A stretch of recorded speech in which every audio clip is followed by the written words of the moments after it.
Wir sind Jessie und Roberto und seit Februar bereisen wir in unserem selbst ausgebauten Sprinter Europa. Wie geplant setzen wir unsere Reise in den Süden fort und schaffen es über die nächste Grenze, um ein weiteres Land zu durchqueren. Ja, ist richtig schön. So kann es weitergehen. Wie das aber beim Reisen so ist, erwarten uns auch diesmal einige Überraschungen und eine hat es besonders in sich.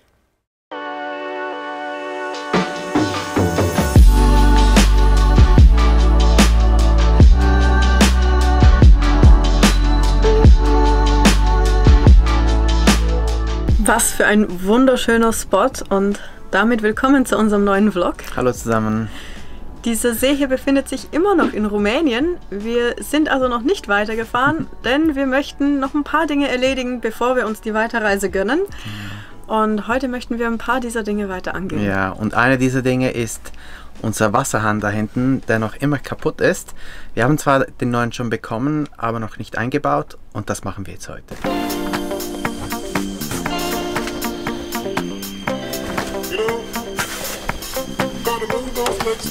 Wir haben unser ganzes Werkzeug hier unten und auch der Wasserhahn, den wir schon seit 2-3 Wochen mitschleppen.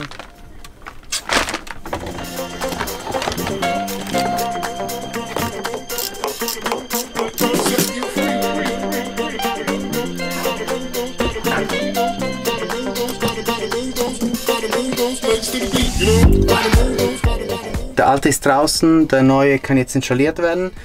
Und ja, wir hoffen jetzt mal, dass der ein bisschen länger hält als der hier. Ist kein günstiges Stück.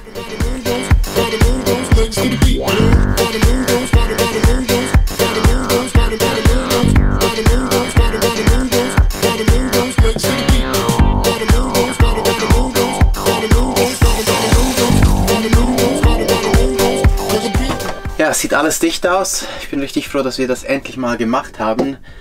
Können wir wieder das Wasser so nutzen, wie es gedacht ist. Und ja, wir müssen jetzt noch ein paar Sachen am Laptop machen. Und ja, mal schauen, was der Tag noch so bringt.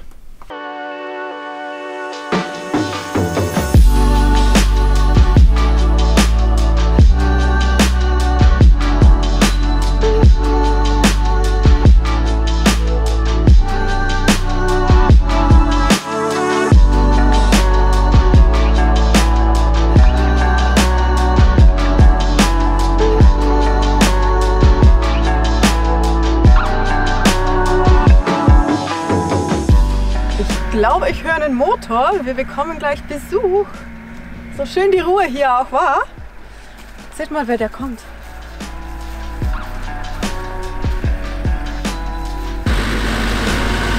Die kennt er ja, oder?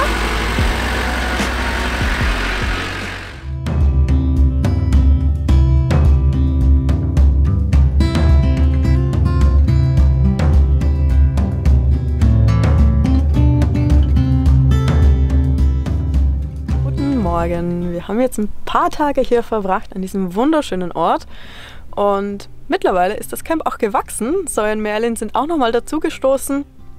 Wir waren jetzt also 3 Vans hier und war richtig schön angenehm. Jetzt wollten wir eigentlich weiterfahren, aber übers Wochenende ist uns ein kleiner Hund zugelaufen und ja, der ist so süß und irgendwie können wir den nicht da lassen. Klar, einige fragen jetzt, wieso nehmen wir ihn nicht auf? Für uns ist es einfach noch nicht der richtige Zeitpunkt für einen Hund. Wir möchten ja, noch ein bisschen warten und wir glauben auch ehrlich gesagt nicht, dass er der Richtige für uns wäre, beziehungsweise wir die Richtigen für ihn sind. Ja, ich glaube, man muss auch nicht alles forcieren. Ja, aber wir suchen jetzt aktiv ein Shelter, das ihn aufnehmen würde. Wir haben jetzt mit ein paar Leuten rumtelefoniert und hoffentlich klappt da was. Wir sollten in einer halben Stunde Bescheid wissen. Also ja, Daumen drücken. Ich habe jetzt gesagt, egal, ich fahre dahin. Kannst du einen Kilometer zurück.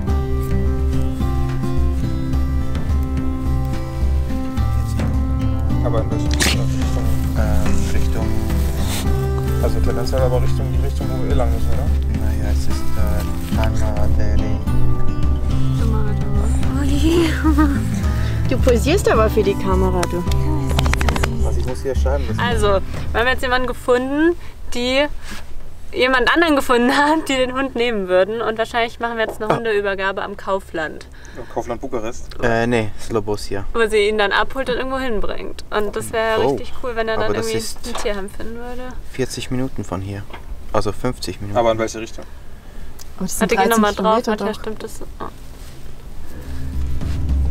Ja, mit viele Punkte. Hier ist das. Hopp. Da komm. Da hopp.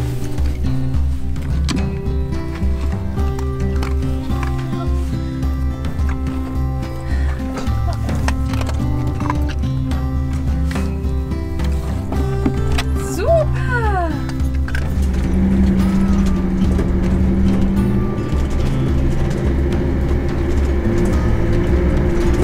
Vielleicht sollte ich mal noch erklären, wie das eigentlich wirklich zustande gekommen ist. Wir standen ja alle da an dem See und ja, eines Morgens war er dann da. Vermutlich kam er aus dem Dorf, das 2-3 Kilometer weiter war, und er ging einfach nicht mehr weg. Wir haben ihn auch mal bei einem Spaziergang, haben wir gemerkt, er folgt uns immer, und da sind wir auch mal ins Dorf gegangen. Da ist er dann auch kurz geblieben, aber 10 Minuten später war er wieder da. Also er ist immer wieder gekommen.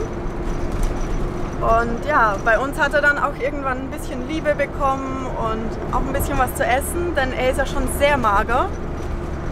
Und drum, ja, wir haben ihn ins Herz geschlossen. Darum wollen wir auch sicherstellen, dass er wohin kommt, wo es ihm besser geht. Wo er vielleicht wieder ein bisschen Gewicht zulegen kann und vor allem auch nicht im kalten Winter hier auf der Straße leben muss. Ja. Jetzt fahren wir mal weiter.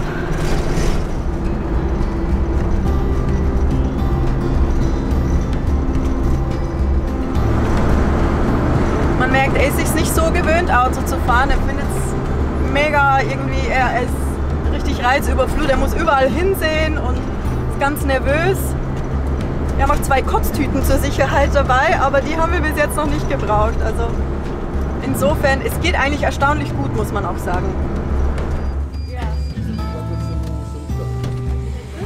You travel here, nearby? Romania is beautiful. Yes, I know. I did not. I don't let you. I don't let you. It's okay. He's a bit nervous now. It's normal. Too much people. Yeah. Can I take it? Yeah, sure, no problem.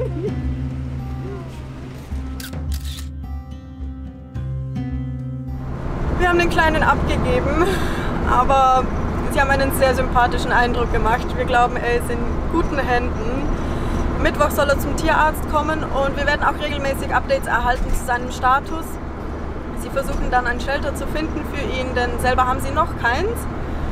Wir sind aber weiterhin in Kontakt mit ihnen, auch betreffend vielleicht eine Möglichkeit, was zu spenden. Also wir würden auch euch im Verlauf des Videos noch im Idealfall Angaben dazu geben, falls ihr diese Organisation auch unterstützen möchtet. Denn ja, bekanntlich ist das Problem mit den Hunden in Rumänien groß und jede kleine Spende würde helfen. Und an dieser Stelle möchten wir auch sagen, also wir haben jetzt den Kleinen hierher gebracht und ja, haben ihn hergefahren, aber die letzten Tage war das natürlich eine gemeinsame Sache. Also Zoe und Merlin, Laura und André haben mindestens genauso viel Herzblut da reingesteckt und haben versucht, dem Kleinen zu helfen. Also es war auf jeden Fall, ja, da sind nicht nur wir involviert gewesen. Ja, und bis wir euch da weitere Infos dazu geben können, wie es dem Kleinen geht, fahren wir weiter. Wir haben hier den Platz verlassen und sind Richtung Constanta unterwegs. Da müssen wir einiges erledigen, denn unser Kühlschrank ist leer, unser Wassertank ist leer und Jimmy ist immer noch total dreckig von unserer letzten Schlammtour. Also haben wir da ein bisschen was zu erledigen und danach geht es hoffentlich an einen wunderschönen Schlafplatz. Die Fotos sehen toll aus, also hoffen wir, dass sie die Versprechungen halten.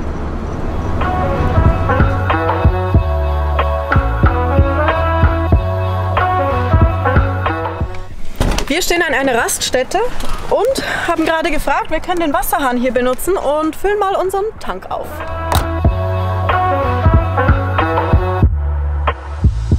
Ja, das war wohl nix. Der Schlauch ist einfach zu kurz. Wir müssen da hinter das Haus gehen und ja, für das haben wir nicht so viel.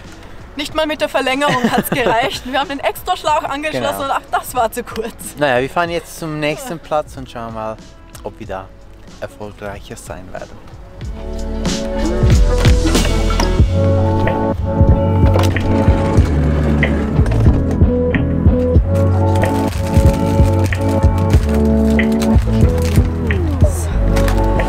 Die Einkäufe hätten wir mal. Wenigstens ein Stück von der Liste runter.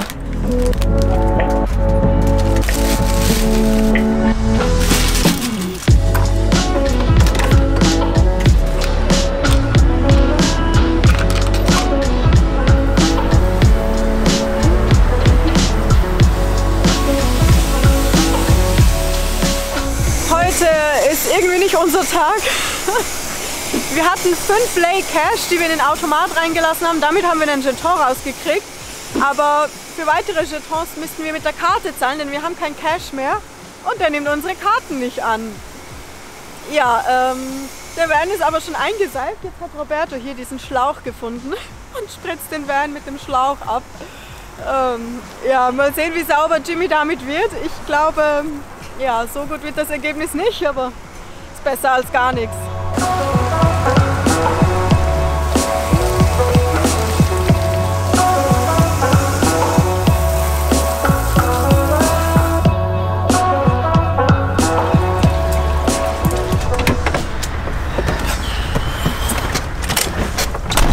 Ich weiß nicht, ob das so gut war.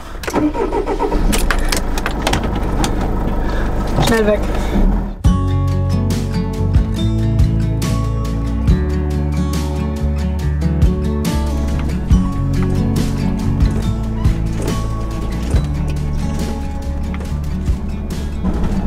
Hat sie uns gerade desinfiziert? Ich weiß nicht. Also von oben ist nichts gekommen, Aber es war alles nass um dieses Ding rum, ne? Nein, mal schauen. Willkommen in Bulgarien. Wir sind in Bulgarien. Es war ganz schön spannend. Es war das erste Mal, dass wir an der Grenze richtig kontrolliert wurden. Sie haben auch nach dem Impfausweis gefragt und haben tatsächlich die Details durchgelesen. Aber ja, wir sind durch. Wir sind durch. Also weiter geht das Abenteuer. Angel is what I need to bring me up to full speed. So, wir sind kurz vorm Schlafplatz. Wo fahren wir lang? Da. Oder da. Okay. Also wir haben hier diese 2 Optionen. Einmal schlammig und erdig und hier quer durchs Feld. Ich glaube, wir warten kurz auf Laura und andere und dann entscheiden wir das zusammen. Falls jemand stecken bleibt, dann können wir uns gegenseitig aushelfen. Zoe und Merlin sind noch unterwegs. Die sind, glaube ich, schon über die Grenze oder noch nicht? Ich glaube kurz davor. Kurz davor. Und ja, also mal warten. Ich glaube, sie kommen. Ist dir kalt?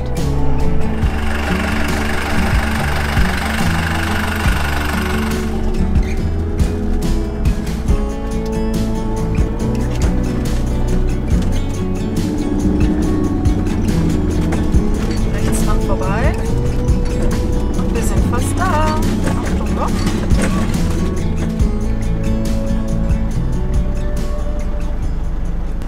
Guten Morgen. Gestern, der Platz war ja wirklich wunderschön, den wir gefunden haben, direkt an der Küste. Aber für 3 Vans war er einfach zu schräg. Wir mussten nur drum weiterfahren und nach langem Suchen haben wir uns entschieden, einfach hier auf dem Parkplatz zu stehen. Ja, ist nicht mega romantisch, aber gehört halt eben auch dazu. Und wir haben jetzt auch schon mit den anderen besprochen, wie es weitergeht. Heute trennen sich unsere Wege definitiv. Laura und andere sind schon weitergefahren. Jetzt verabschieden wir uns noch von Zoe und Merlin. Und dann möchten wir uns hier ein bisschen die Küste ansehen, wenn wir schon hier sind. Wir wollen ja relativ schnell durch Bulgarien durch, aber das wollen wir noch mitnehmen. Und ich glaube, Roberto macht hier den Van fertig. Ich glaube, der ist auch gleich soweit. Dann können wir gleich losfahren.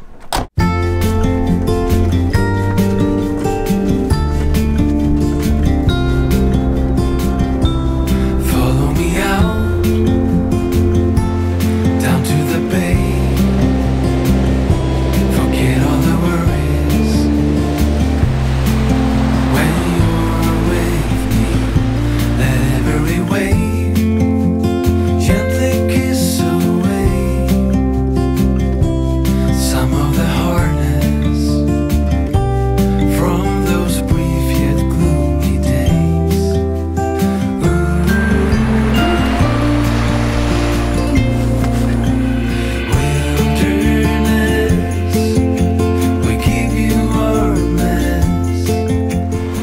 Wow, das ist so schön hier. Also wir hatten das überhaupt nicht so erwartet, denn hier sind eigentlich nur Klippen und dann einfach so ein verlassener Strand. Kein Mensch ist hier. Ja, ist richtig schön. So kann es weitergehen.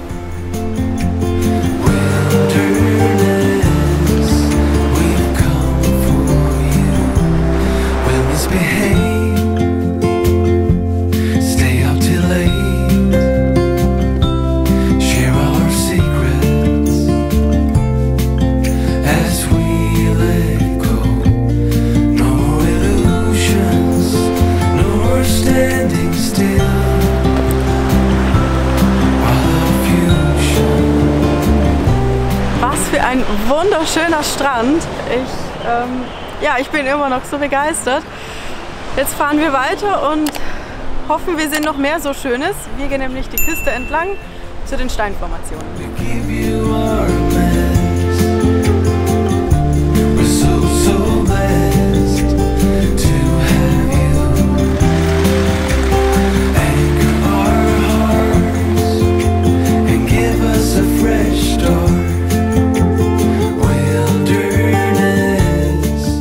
Wir hatten ja eigentlich kaum eine Vorstellung, wie das Schwarzmeer oder auch die bulgarische Küste aussehen. Wir dachten eigentlich eher, es wäre ein bisschen mehr Strand, weil das ist das Bild, das man auch öfter so zu sehen kriegt. Aber diese Küste ist auch sehr schön und ziemlich dramatisch zum Teil.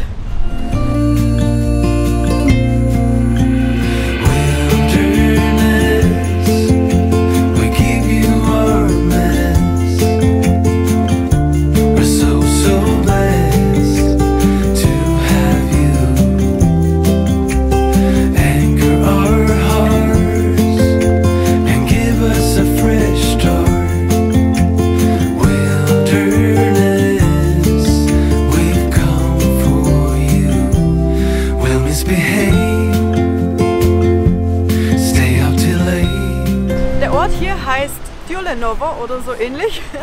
Und der Name kommt von den Seehunden, die hier mal gelebt haben. Leider wurden die seit einigen Jahrzehnten nicht mehr hier gesichtet, also sehen wir sie wahrscheinlich auch nicht. Aber der Fischerhafen ist ziemlich cool hier. So ein bisschen rustikal.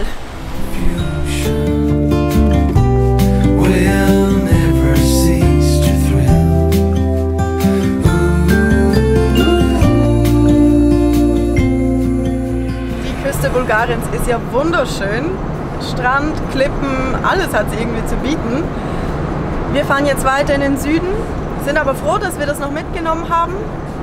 Und unser nächster Halt ist Varna, denn da müssen wir endlich mal unser Wasser auffüllen und wir wollen uns auch eine Prepaid-SIM-Karte fürs Internet kaufen. Also fahren wir eine knappe Stunde und sehen uns wieder da.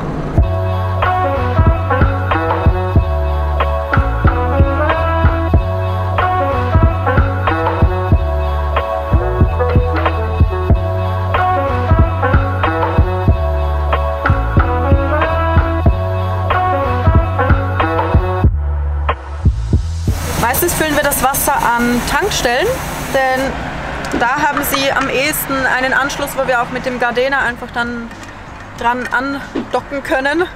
Dann kommt das alles durchs Filtersystem und dann haben wir sauberes Wasser im Tank.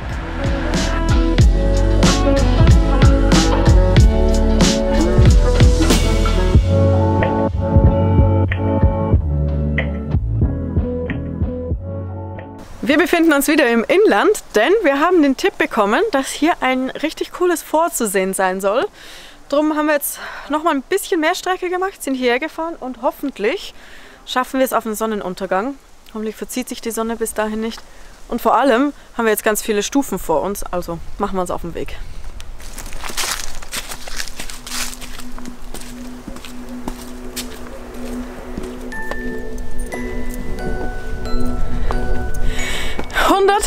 ...158 Stufen waren das. Ich bin leicht außer Atem, aber die ersten Anblicke sind grandios. Also hier erstens mal mit der Sonne natürlich und da hinten sieht man die Befestigung und so einen Steg an der Klippe. Ich glaube, das wird richtig cool hier.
Die Aussicht auf das Fort ist phänomenal. Also wieder mal ein super Tipp, den wir da bekommen haben.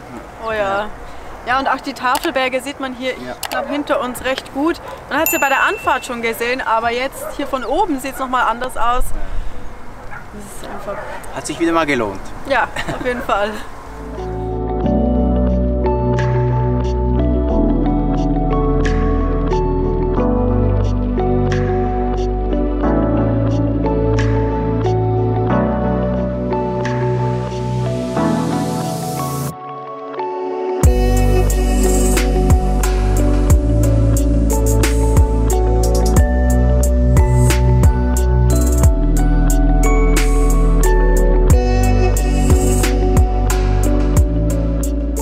Was war das denn für ein Abschluss für den Tag? Ja, Sonnenuntergang, wow. Ja, Hatten wir so gar nicht erwartet, weil die Sonne die ganze Zeit eigentlich hinter den Wolken war. ja. Und dann kurz vor Schluss, Für ein paar bang. Minuten. Ja, Ja, wir sind aber auch schon ganz schön alle ja. den ganzen Tag unterwegs. Darum gehen wir jetzt zurück zum Van. Essen noch was Kleines. Dann geht's ins Und Bett, glaube ich. Ja, und dann sehen wir uns morgen. Bis dann.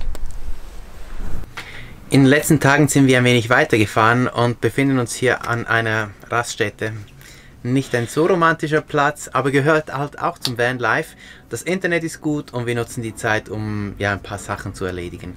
Aber das Wichtigste, wir haben Neuigkeiten bezüglich Ole, dem kleinen Hund, den wir gefunden haben, und die möchten wir mit euch teilen. Genau. Und zwar, wir hatten ihn ja einer rumänischen Organisation übergeben und die hat sich mit einer deutschen Organisation zusammengetan. Und sie haben ihn nach Bukarest in eine private Tierklinik gebracht, wo er nun entwurmt, geimpft und kastriert werden konnte. Gerade das Kastrieren ist ja auch sehr wichtig, um das Problem auch nachhaltig ein bisschen anzugehen. Und ja, wir freuen uns riesig, dass er nun sogar auch, glaube ich, im Prozess ist, um zur Adoption freigegeben zu werden. Die deutsche Organisation hat ihn nun ausgeschrieben und wir hoffen, dass er bald ein Zuhause findet. Ja. Wir stellen euch Informationen zu beiden Organisationen unten in die Videobeschreibung. Da findet ihr mehr Infos zu denen. Und wenn ihr möchtet, könnt ihr natürlich auch etwas spenden. Beide Organisationen werden das bestimmt sehr schätzen. Und wenn ihr das lieber über uns machen möchtet, ihr könntet auch mit dem Vermerk Hunde Rumänien etwas an unser PayPal-Konto überweisen. Wir sammeln das dann und würden das dann 50-50 jeweils an beide Organisationen spenden. Wichtig mit dem Vermerk Hunde Rumänien. Ja. Und falls irgendjemand aus der Community Ole adoptieren würde, ja, wir würden uns freuen, wenn ihr uns vielleicht benachrichtigt. Ja, Ja. das wäre toll. Wäre eigentlich wirklich schön, wenn das jemand von euch wäre, ja. Genau. Ja, und ich glaube, mit dieser guten Neuigkeit schließen wir auch diesen Vlog. Falls euch das Video gefallen hat, wie immer, Daumen nach oben, abonniert uns, falls ihr das noch nicht getan habt. Danke euch allen, die uns abonniert haben. Wir haben diese Woche 10.000 Abonnenten geknackt. Also, Ja, Wahnsinn. wow, hätten wir so nicht Unglaublich. gedacht. Ja. Ja, vielen Dank auch für die tollen Kommentare dazu und ja. Wir sehen uns nächste Woche. Hoffentlich wird es dann ein bisschen weniger chaotisch. Aber auf jeden Fall nächste Woche wieder. Bis dann. Tschüss.